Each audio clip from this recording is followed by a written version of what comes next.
어느 글에 보니까 여자들에게 가장 필요하면서 동시에 가장 두려운 것 두 가지가 있다라고 합니다. 발음도 비슷한 저울과 거울이랍니다. 어떤 여인이든 저울 앞에만 서면 경건해진답니다. 일단 숨을 들이마시고 그리고는 한 발 사뿐히 올라선답니다. 처음부터 저울에 단번에 올라서는 이가 결코 없답니다. 거울 앞에 설 때는 어떨까요? 거울 앞에만 서면은 일단 배를 집어넣는답니다. 그리고 조심스레 좌우를 살핀다죠. 그러나 애통하게도 저울과 거울은 거짓말을 하지 않는답니다. 어느 목사님이 그러시더라고요.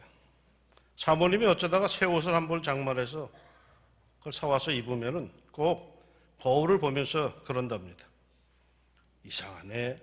가게에서 입었을 때는 괜찮았는데. 그럼 목사님이 꼭 한마디 붙인답니다. 원판이 어디 가나? 이것이 이른바 원판불변의 법칙이랍니다.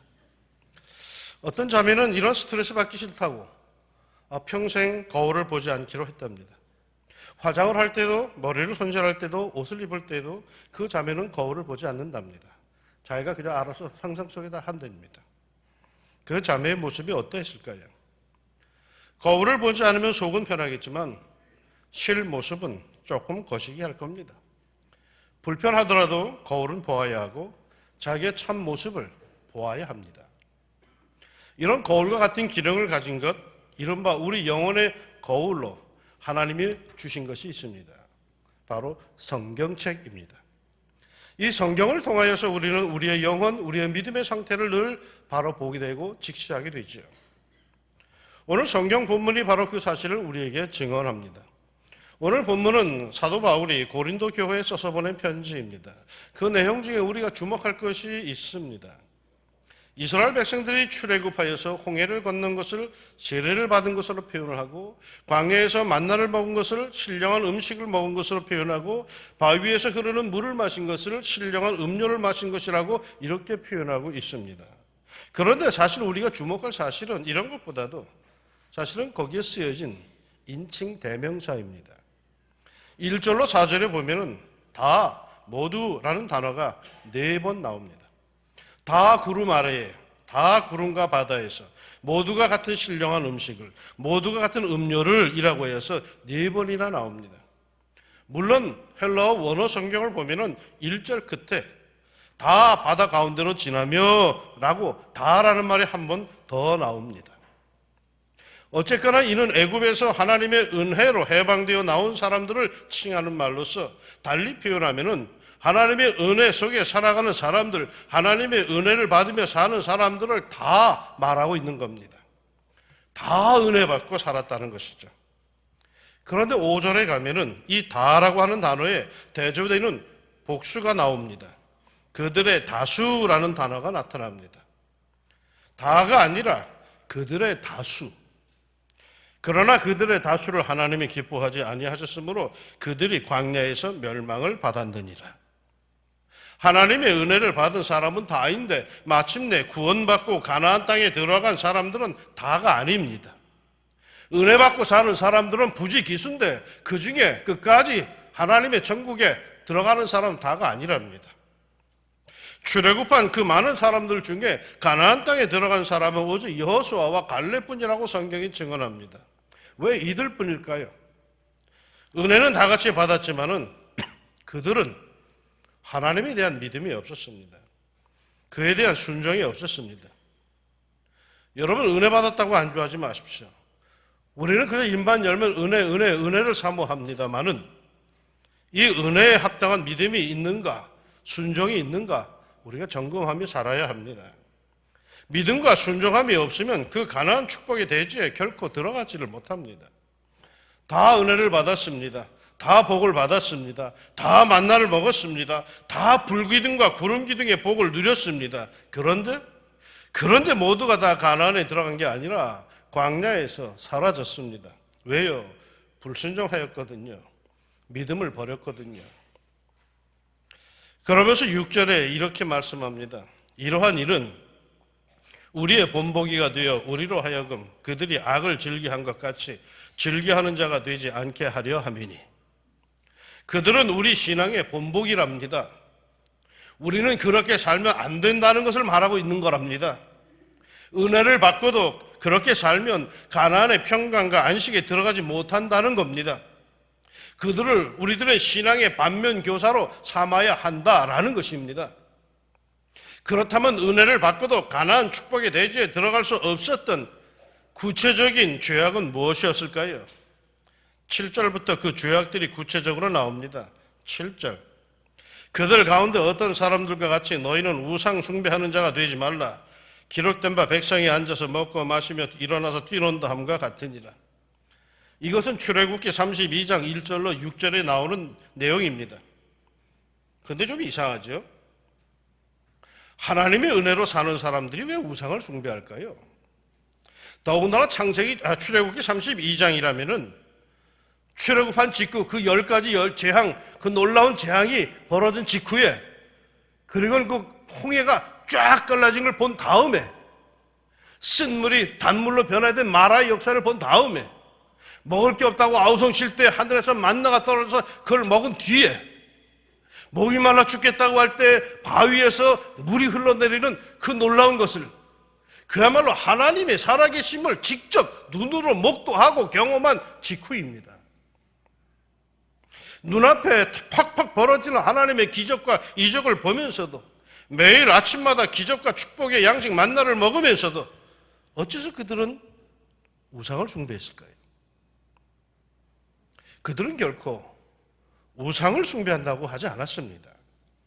그 장면을 볼 것 같으면 모세가 하나님의 율법을 받으러 시내산 위로 올라간 지 40일이 지나가자 백성들이 모세를 기다리다가 지칩니다. 그리고는 불안한 마음이 찾아듭니다. 모세가 죽었나? 아니 하나님을 대면하고 말씀을 받고서 내려오겠다고 산 위로 올라갔는데 40일 동안 소식이 없어요. 그런데 그 산이 어떤 산이냐 하면 시내산이에요. 당시 시내산은 활화산입니다. 화산이 펑펑 터지는 산입니다. 올라갈 때에도 연기가 자욱했습니다. 올라갈 때도 산이 우릉우릉 울었습니다. 그런데 그 산을 올라간 이 모세하고 여호수아가 40일이 지났는데 소식이 없어요. 그러자 산 밑에서 기다리던 사람들은 불안이 찾아옵니다. 혹시 우리들을 인도하던 지도자가 죽은 거 아닐까? 그들은 불안한 마음에서 자기들의 정성, 자기들이 소유하고 있던 소중한 것들, 금가락지들을 모읍니다. 그리고는 그것으로 금송아지를 만들어서 이것은 우상이다라고 한 것이 아니라 이것이 우리를 애굽에서 이끌어낸 여호와 하나님이다 라고 선포합니다. 그들이 금송아지를 만들어 놓고 이것이 우상이다라고 한 적이 한 번도 없습니다. 이것이 부처님이다 말한 적이 한 번도 없습니다. 이것이 알라다라고 한 적이 한 번도 없습니다. 이것이 우리를 애굽에서 이끌어낸 여호와 하나님이라고 선포합니다.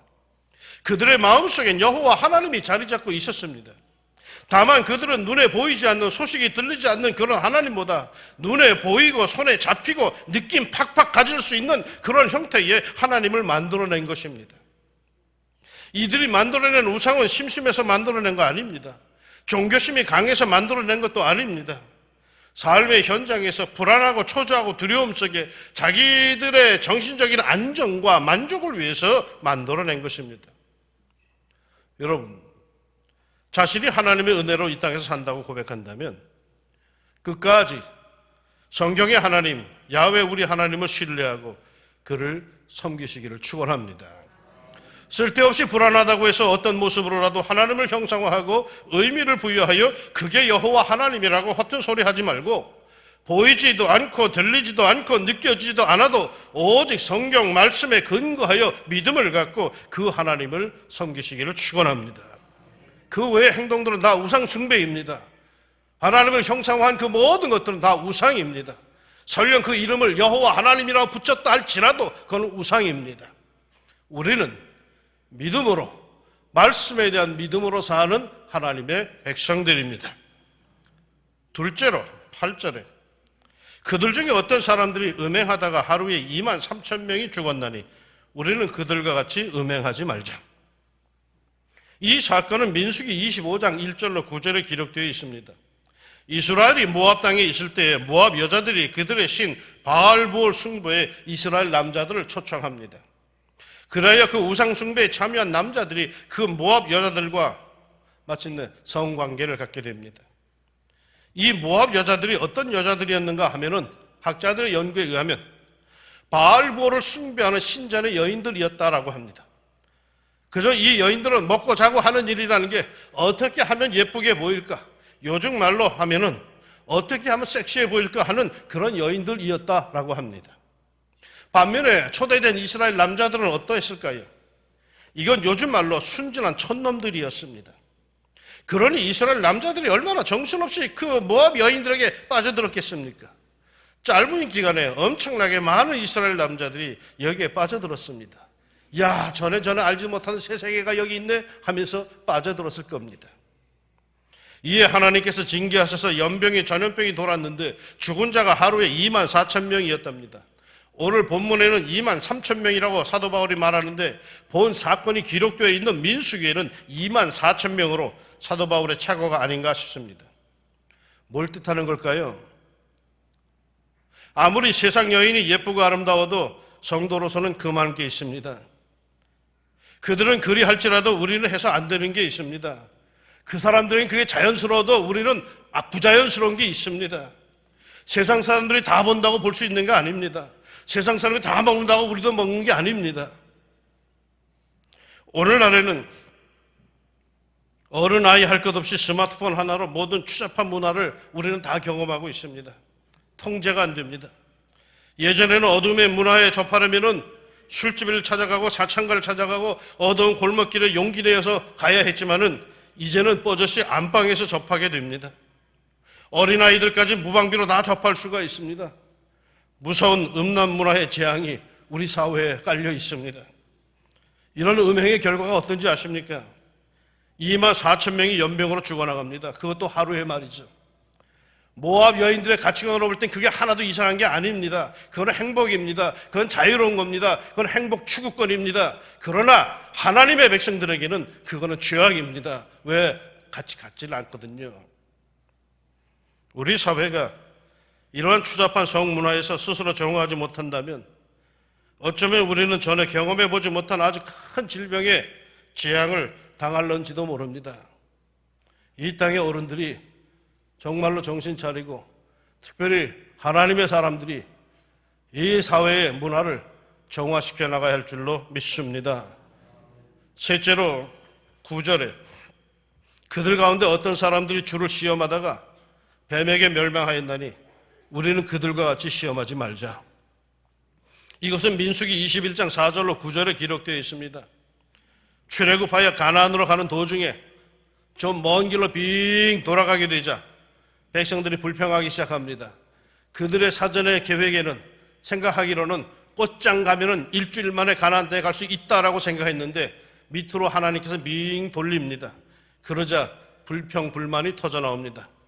길도 불편하고 먹을 것도 제대로 없고 이게 무슨 하나님의 축복이야? 하나님이 정말 살아계신 거야?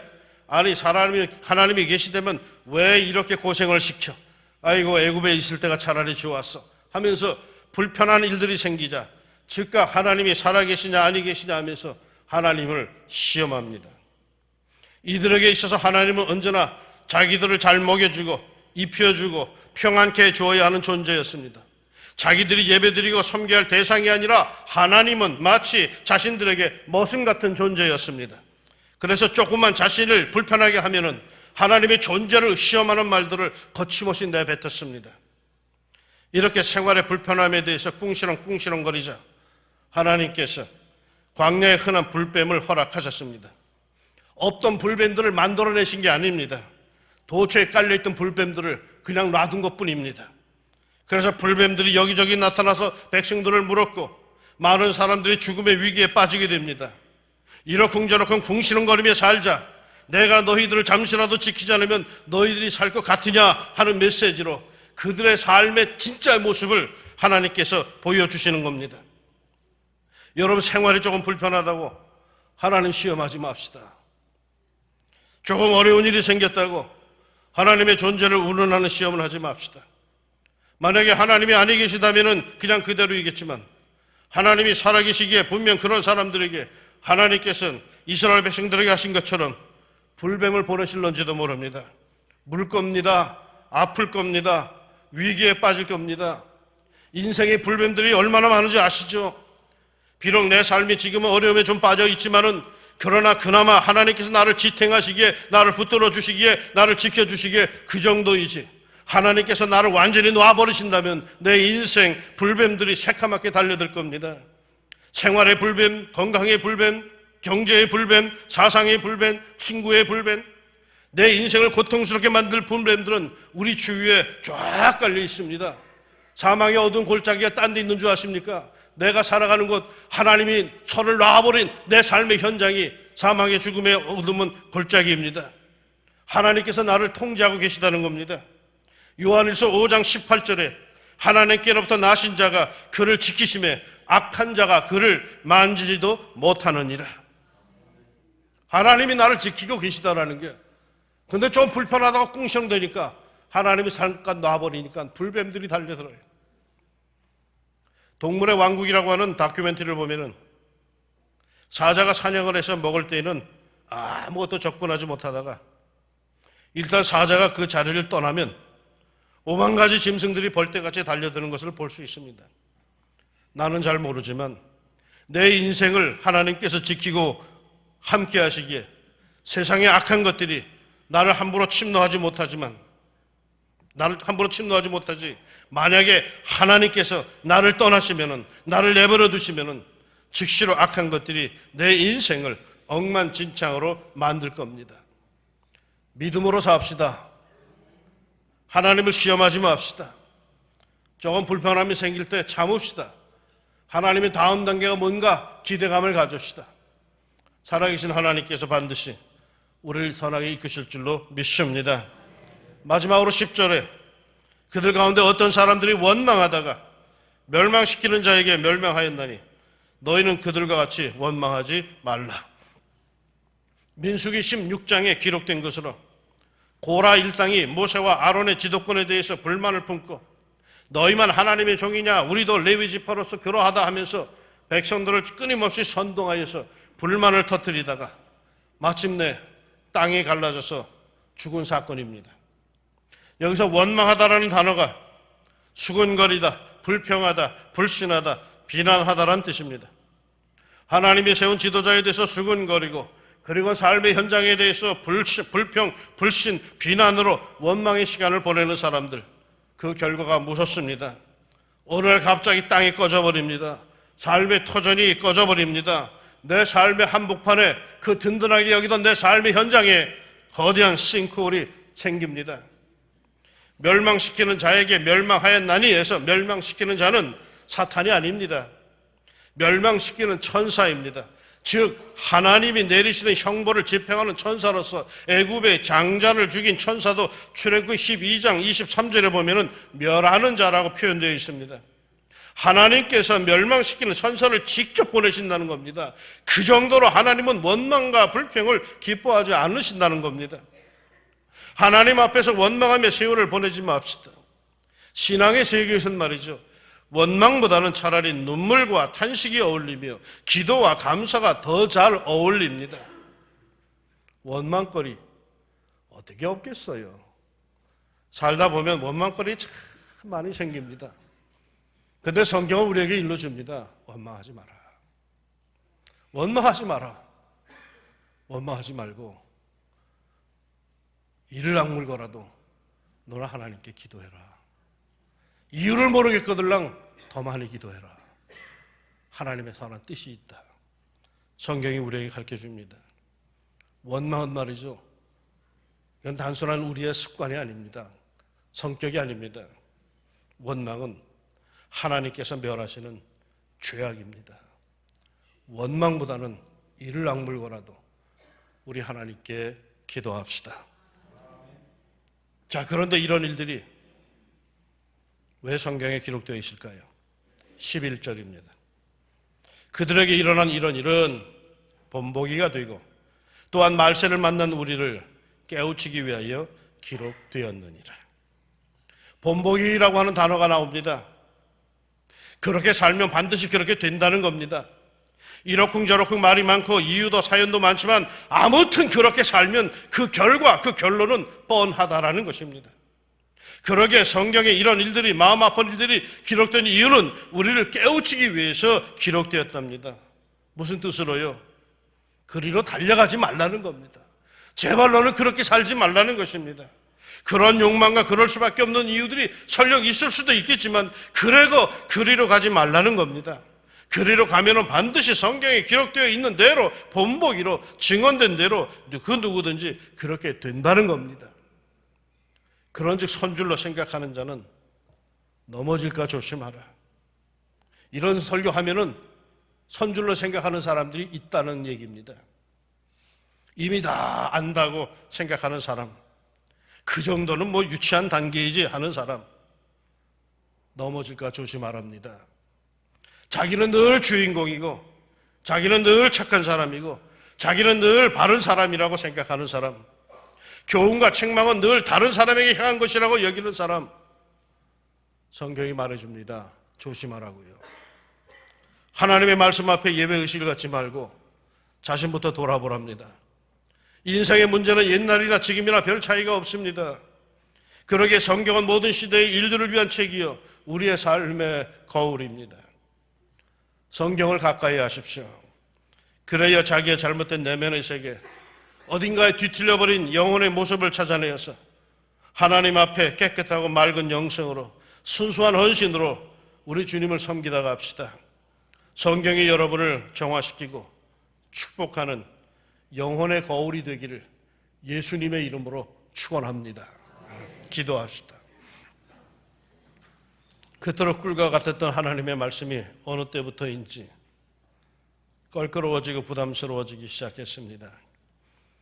늘 손에 가까이 잡히던 성경책이 언제부터인지 사는 게 바쁘다는 구실로 손에서 멀어지기 시작했습니다.